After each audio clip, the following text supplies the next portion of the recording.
우리 옆에 분하고 인사 한번 합시다. 잘 오셨습니다. 은혜 받읍시다.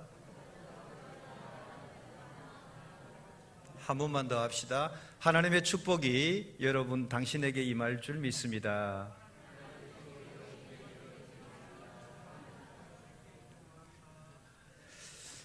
한 해를 시작했는지가 엊그제 같은데 벌써 딱 절반이 되었습니다. 사람 심리가 절반까지 올 때는 느긋한데 이 절반을 딱 지나면은 갑자기 마음이 바빠지기 시작합니다. 카페에 가서 음료수를 마셔도 절반 먹을 때까지는 여유가 있는데 그 다음부터는 곧 떨어질 것 같은 불안감에 마음이 바빠지기 시작합니다. 그렇지만 우리에게 주어진 똑같은 6달을 하나님의 은혜 안에서 우리가 잘 살아가게 될 줄 믿습니다. 오늘 읽었던 이 본문에 보면은 바리새인과 서기관들은 자기들보다 훨씬 더 많은 사람들이 몰려가요. 그리고 자기들보다 더 새롭고 권세 있는 말씀을 선포하는 겁니다. 자기들은 외면했던 사람들, 병들고 죄인이고 장녀고 고아하고 이런 사람들은 그들은 배제시켜버렸거든요. 그런데 예수님께서는 그들에게 찾아가셔서 친구가 되어 주시는 겁니다. 그러니 이 바리새인들과 서기관들 눈에 예수님은 정말 가시처럼 여겨지는 것이죠. 그래서 그들은 어떻게 하든지 예수님에게 고투리를 잡기 위해서 여러 가지 논쟁을 벌이는데 오늘은 금식 논쟁입니다. 금식하는 문제를 가지고 예수님께 비판하고 꼬투리를 잡으려고 하고 있는 내용입니다. 율법에 보게 되면은 금식은 언제 하느냐 하면은 7월 10일 대속죄일에 한 번 하게 되어 있습니다. 1년에 딱 한 차례 금식을 하게 되어 있는데 바빌론 포로 이후에 1년에 4차례씩 금식하는 날로 바뀌어지게 됩니다.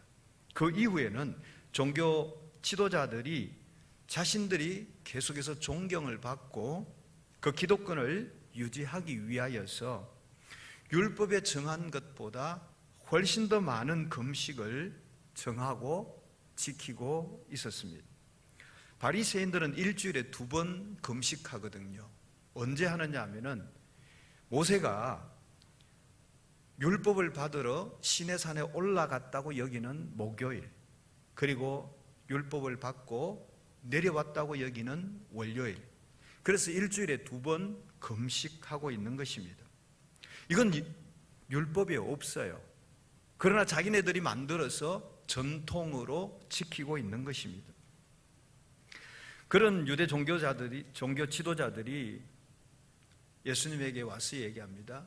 요한의 제자들도 바리새인들도 모두 자주 금식하고 있는데 예수님의 제자들은 왜 금식하지 않습니까? 왜 우리의 전통을 지키지 않습니까? 라고 따지고 있는 겁니다. 이때 예수님께서는 금식과는 정반대되어지는 먹을 것이 풍성한 잔치자리의 집을 이야기하면서 그 잔치자리의 손님과 신랑의 비유로서 그들의 질문에 대답을 하고 있습니다. 혼인집집의 손님이라는 것은 우리가 생각하는 그런 하객이 아니고 혼인집집의 손님이라는 것은 히브리 풍습에 의하면은 결혼식에 초대되어서 결혼식 준비를 책임지고 진행하는 신랑의 친구들을 말합니다. 그러나 오늘 이 본문에서는 예수님의 제자들을 의미하고 있습니다.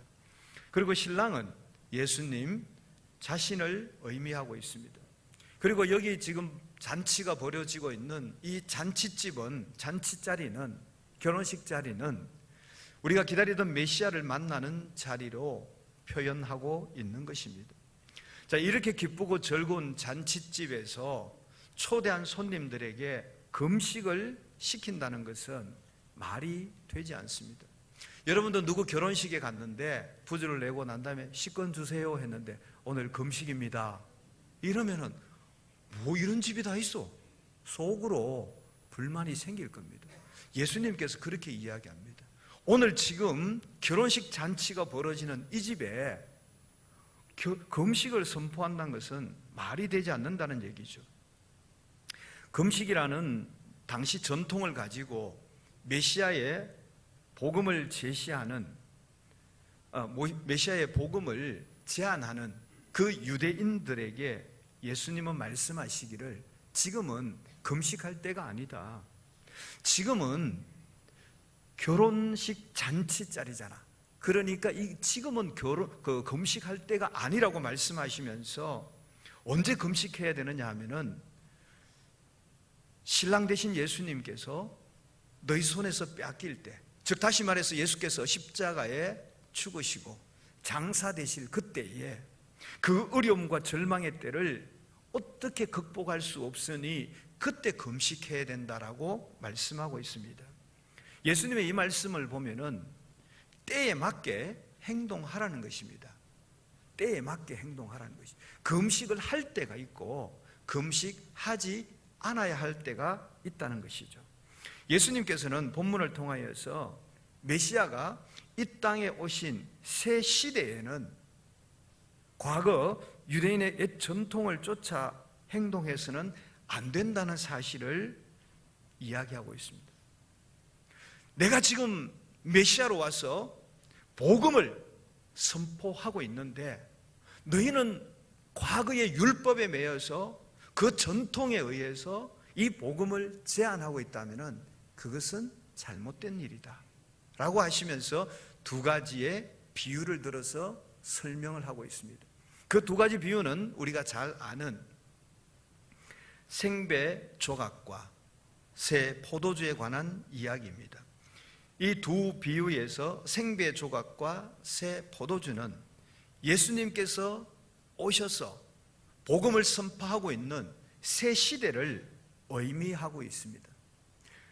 그런가 하면 낡은 옷과 낡은 가죽 부대는 유대인들의 고루한 전통과 유대 종교 지도자들이 가르치고 있는 그 내용을 상징하고 있습니다. 이 두 가지 비유는 서로 일치하지도 않고 조화롭지도 않다는 것을 의미하고 있습니다. 먼저 생배 조각을 낡은 옷에 기우는 데 사용하면 안 된다는 것입니다. 왜냐하면 낡은 옷을 깁기 위해서 멀쩡한 천을 자르게 되면 그 멀쩡한 천도 못 쓰게 된다는 것이죠. 그래서 헌 옷에 기웠다 한들 세탁을 하게 되면 새 옷은 물을 많이 흡수합니다. 그래서 당겨버리죠. 그렇게 되면 헌 옷이 더 많이 찢어지게 되고 오히려 더 망가지게 된다는 것입니다. 그래서 생배 조각과 낡은 옷은 서로 불협화음만 이룰 뿐이고 조화가 될 수 없음을 말하고 있는 것입니다. 이와 마찬가지로 그리스도의 새 복음과 유대인의 그 고루한 전통은 서로 화합할 수 없으며 오히려 서로에게 피해를 줄 뿐이다라고 이야기하고 있습니다. 예수님이 말씀하신 두 번째 비유는 그때 당시 유대인들의 생활에서 가장 친숙한 포도주와 가죽 부대를 예를 들면서 유대인이라면 누구나 다 이해하기 쉬운 말씀으로 설명하고 있습니다. 당시에는 용기가 그렇게 없었습니다. 그래서 물이나 포도주를 담는 용기로 짐승의 위장을 많이 썼습니다. 낙타의 위 같은 경우는 좀 크지 않습니까? 이걸 잘 손질해서 입구를 잘 막으면은 그게 가죽 부대가 되어지는 겁니다. 그래서 오래 설 수 있습니다. 그래서 유대인들은 그걸 늘상 썼거든요. 그래서 예수님께서 이 얘기를 하시면서 우리가 포도주를 새로 담그게 되면은 그 포도주가 숙성될 때까지 계속해서 발효하게 되어집니다. 발효하게 되어지면은 가스가 생기죠. 압력이 생깁니다. 그래서 낡은 가죽 부대는 사용하면 안 됩니다. 왜냐하면 낡은 가죽 부대는 이미 오래 썼기 때문에 표면이 많이 얇아 있습니다. 그리고 오래 썼기 때문에 가죽이 이제는 신축성이 없습니다. 경화되어 있습니다. 딱딱해져 있습니다. 그래서 계속 발효되어지는 새 포도주에서 생기는 그 팽창하는 힘, 이 힘이 아주 강하거든요. 이 힘을 감당하지 못한다는 것이죠.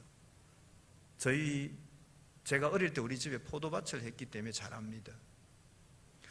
어떤 경우는 단지에다가 포도를 넣어놓고 입구를 잘 봉해 놓습니다.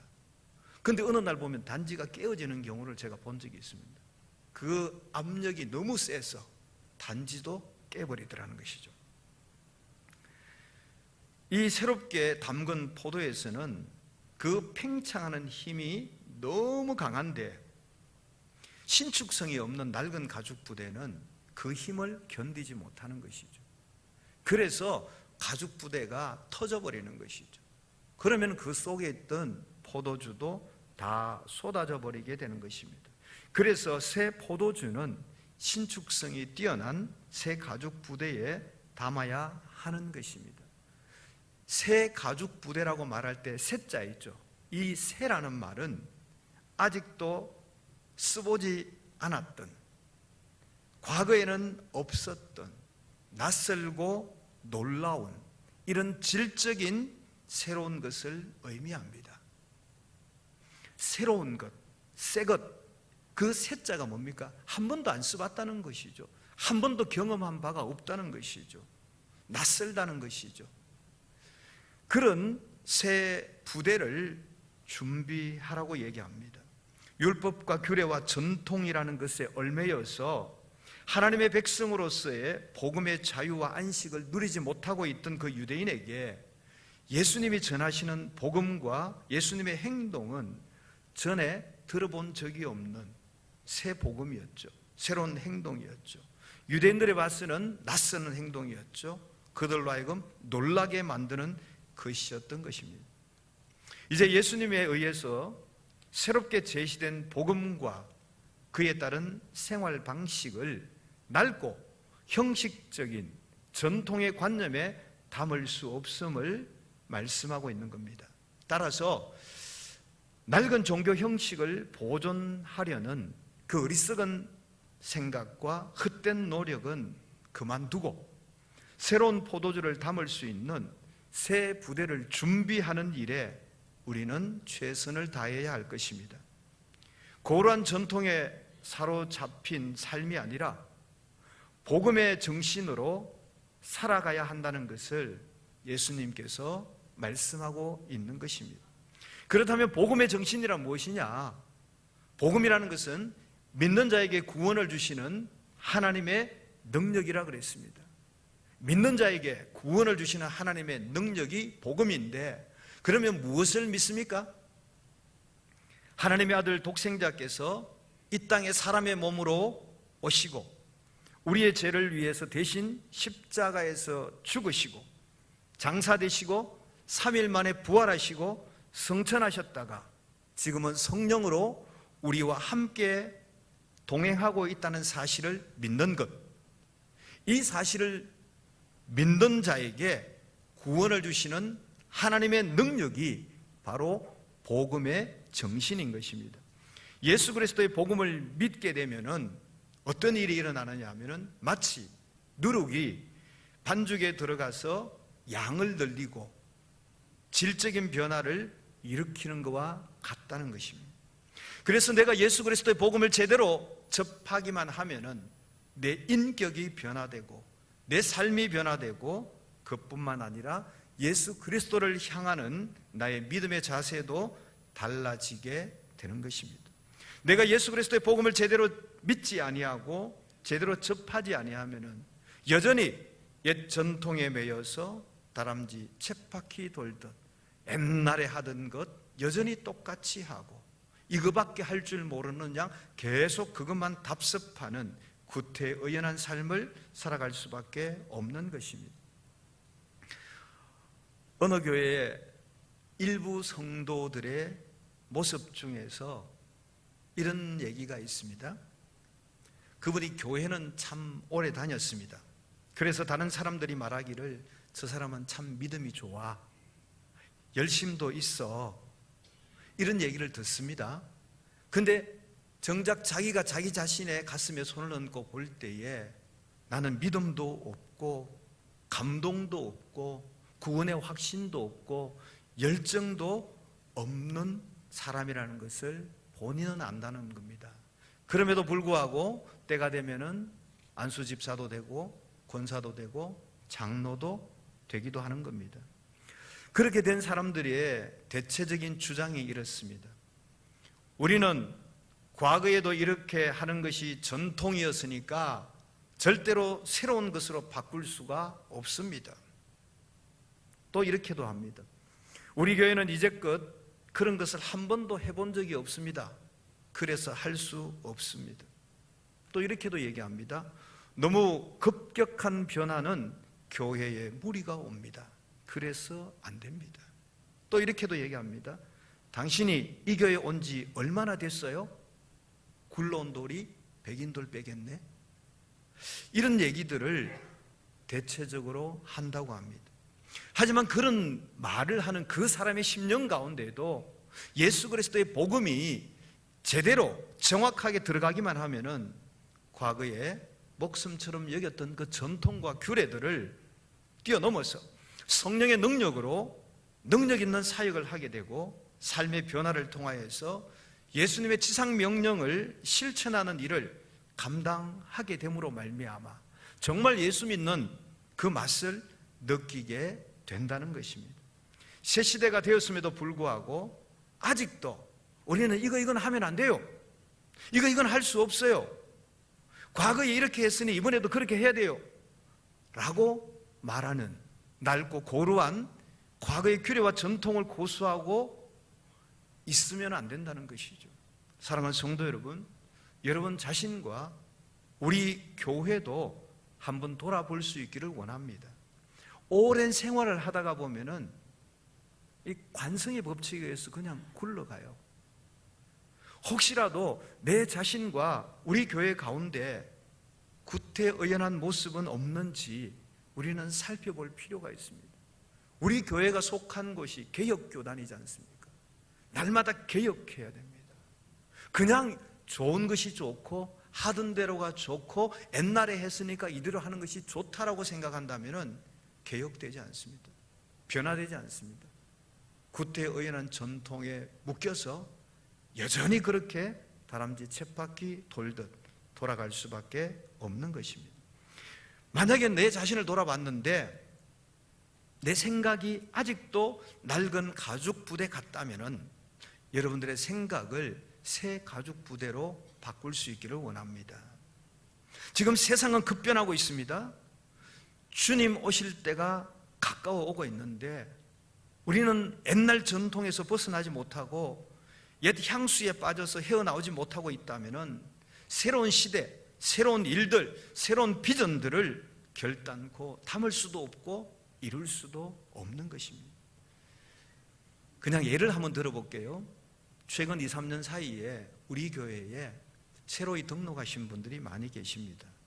그분들하고 이야기를 해보면은 참으로 이전 교회에서 잘 섬겼던 분들, 다양한 은사를 가지신 분들이 많이 있습니다. 예입니다. 만약에 우리 교회에 전통이 하나 있는데 우리 교회는 등록한 지 5년이 안 되면은 아무 직분도 맡을 수 없다. 만약에 이런 전통이 있다고 가정해 봅시다. 그렇다면은 그 새로 오신 분이 과연 이곳에서 견뎌낼 수가 있을까요? 새로 유입된 새 가족이지만은 그는 누구보다도 열심히 하나님을 섬겼고 또 섬길 재능도 있고 그럴 열정이 있다면은 우리는 어떻게 됩니까? 그분이 일할 수 있도록 자리를 열어줘야 합니다. 이 자리는 내 자리야. 내가 몇 년째 하고 있는데 감히 이렇게 생각하시면 안 돼요. 그분이 잘 할 수 있다면은 그 자리를 내어주고 그분이 그 자리에서 잘 섬길 수 있도록 나는 이 선에서 지원해 줘야 됩니다. 그런 유연한 사고가 없으면은 교회가 부흥하지 않습니다. 그런 유연한 사고가 없으면은 새로운 가족이 정착하지 못하는 겁니다. 우리가 변화 없이 그저 옛것만 추구하고 있다면은 그것은 현상 유지가 아니라 퇴보하고 있는 것입니다. 새 시대가 바뀌어졌으면 우리의 낡은 생각도 낡은 마음도 이제는 새로운 생각, 새로운 마음의 새 가죽 부대로 바꿔야 합니다. 왜냐하면 낡은 가죽 부대는 오래 섰기 때문에 딱딱합니다. 신축성이 없습니다. 유연성이 없습니다. 신축성과 유연성이 없으면 그 안에서 일어나는 그 압력들을 팽창하는 그 가스 힘들을 견디지 못합니다. 그래서 터져버리게 되는 것이죠. 그래서 예수님께서 말씀하시기를 새 포도주는 새 가죽 부대에 담아야 둘 다 안전하다라고 말씀하고 있는 것입니다. 예수님께서 전하시는 지금 복음, 이 복음은 새로운 복음이잖아요. 그러나 유대 종교인들은 여전히 율법이라는 전통에 묶여 있는 것이죠. 그래서 이 율법이라는 전통에 예수님이 전하시는 이 복음의 메시지가 받아낼 수가 없는 거예요. 감당을 할 수가 없는 거예요. 그럼 어떻게 하면 될까? 과거에 그 전통에 매여 있던 것을 던져버려요. 그리고 새로운 복음을 받아들여야 하는 겁니다. 물론 온고이 지신입니다. 내 것이 다 나쁘다는 것은 아닙니다. 예수께서 우리에게 전하시는 복음의 본질은 세상 끝나도 바뀌지 않습니다. 우리가 믿고 있는 그 복음의 본질은 어떤 경우에서도 바뀔 수도 없고 변화될 수도 없습니다. 그러나 우리가 믿고 있는 그 복음의 본질을 담을 수 있는 그릇은 시대마다 바뀌어야 됩니다. 시대마다 달라져야 합니다. 저희가 어릴 때 교회 다닐 때 그때 선생님들이 가르쳐 주셨던 방법과 지금 2020년대에 주일학교 교사들이 가르치는 방법은 분명히 다릅니다. 그렇다고 예수 그리스도의 복음의 본질이 바뀐 것은 아닙니다. 우리가 신앙생활함에 있어서 이 낡고 굳어져 버렸던 이 낡은 가죽 부대와 같은 우리의 사고를 바꿔야 된다는 겁니다. 어떻게 해요? 신축성이 있고 유연한 새 가죽 부대로 바꿔야 한다는 겁니다. 더 이상 우리가 새 옷을 잘라서 헌 옷에다가 기워 입는 일은 하지 않아야 됩니다. 우리가 언제까지 헌 옷을 붙잡고 헌 가죽 부대를 껴안고 사시겠습니까? 헌 옷은 버리고 새 옷을 입어야 됩니다. 낡은 가죽 부대는 이내 터집니다. 버리고 새 가죽 부대를 취해야 됩니다. 바리새인들이 계속해서 옛 전통만을 고집한다면은 그들은 예수께서 제시한 복음의 진수를 결단코 깨닫지도 못하고 누리지도 못하는 겁니다. 복음의 진수가 뭡니까? 예수님께서 이 땅에 오셔서 사역하셨던 그 표대, 예수님의 사역의 목표, 그것이 복음의 진수입니다. 누가복음 4장 18절 19절에 이렇게 기록하고 있습니다. 가난한 자에게 복음을 전하게 하시려고 내게 성령의 기름을 부으시고 나를 보내사 포로된 자에게 자유를, 눈먼 자에게 다시 보게 하고 눌린 자를 자유케 하고 주의 은혜의 해를 전하는 것이라 말하고 있습니다. 예수 그리스도의 복음의 진수는 우리끼리 앉아서 그 율법과 전통 안에서 갇혀 있는 것이 아니라 가난한 자에게 가서 복음을 전하기 위하여서 성령께서 기름 부으심을 받고 우리가 나가서 포로된 자를 자유케 하고 눈먼 자를 다시 보게 하고 눌린 자를 자유케 하고 주의 은혜의 해를 전파하는 것이 복음의 진수입니다. 우리가 이 복음의 진수를 제대로 누리게 되면은 이런 표적이 따릅니다.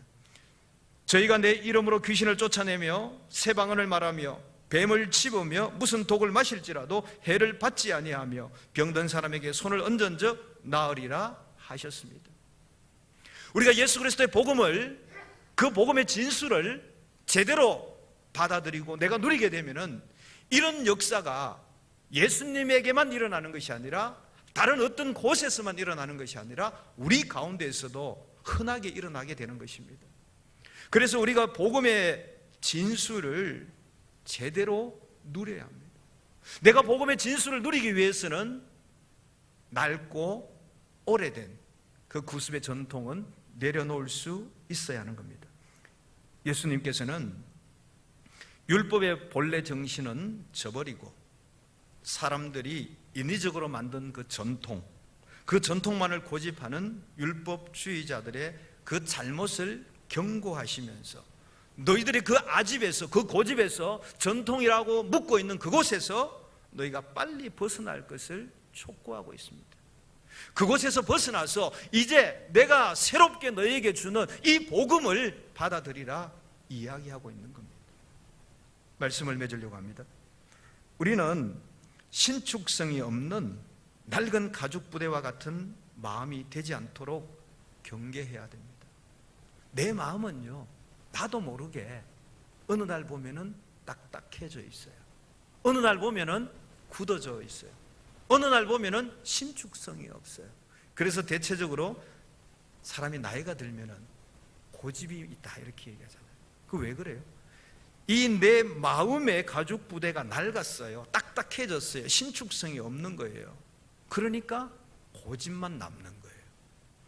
그러나 우리의 마음에, 우리의 생각의 가죽 부대가 새 것이 되면은 유연하죠. 신축성이 있어요. 그래서 그 역동적인 주님의 진리의 복음이 들어올 때 받을 수 있는 거예요. 받고 누릴 수 있는 거예요. 나가서 행할 수 있는 겁니다. 그래서 예수님께서는 역동적인 주님의 복음의 진리를 새 포도주에 비유하시고 낡고 인본주의적인 그 바리새파 사람들의 마음을 흔 가죽 부대로 비유하고 있는 것입니다. 그래서 바리새인들의 그 율법적인 낡은 종교 사상으로는 역동적인 주님의 복음의 진리를 결코 받아낼 수 없다고 지적하고 있는 것입니다. 결국 오늘 예수님께서 말씀하신 이 교훈은 오늘 우리에게 낡은 가죽 부대와 같이 우리의 마음이, 우리의 생각이 낡고 굳어지지 않도록 경계하라는 것입니다. 우리의 생각이 낡아지고 우리의 마음이 굳어져 버리면은 아무리 새로운 것이 와도 받아낼 수가 없는 겁니다. 또 옛사람의 습성과 가치관을 버려야만이 주님의 은혜를 맛보게 된다고 말씀하고 있습니다. 사랑하는 성도 여러분, 우리는 예수 그리스도를 믿고 거듭난 것으로 만족해서는 안 됩니다.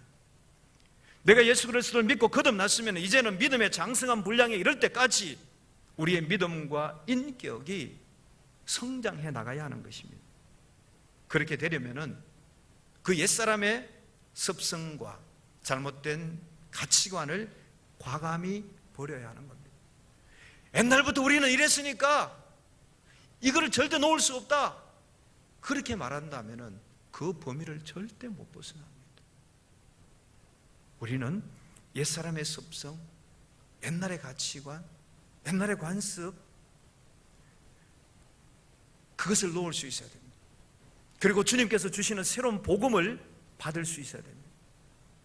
주님께서 우리에게 주시는 새로운 비전을 받을 수 있어야 됩니다. 그러기 위해서는 우리의 사고가 유연해야 됩니다. 우리의 마음이 딱딱하면 안 됩니다. 그래서 주께서 우리에게 주시는 그 복음들을 받아낼 수 있는 것입니다.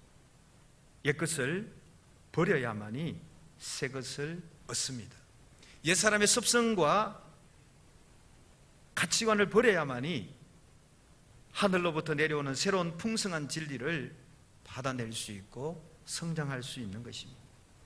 물이 가만히 고여 있으면 어떻게 됩니까? 썩어버리죠. 그래서 연못은 항상 새로운 물을 유입받아야 됩니다.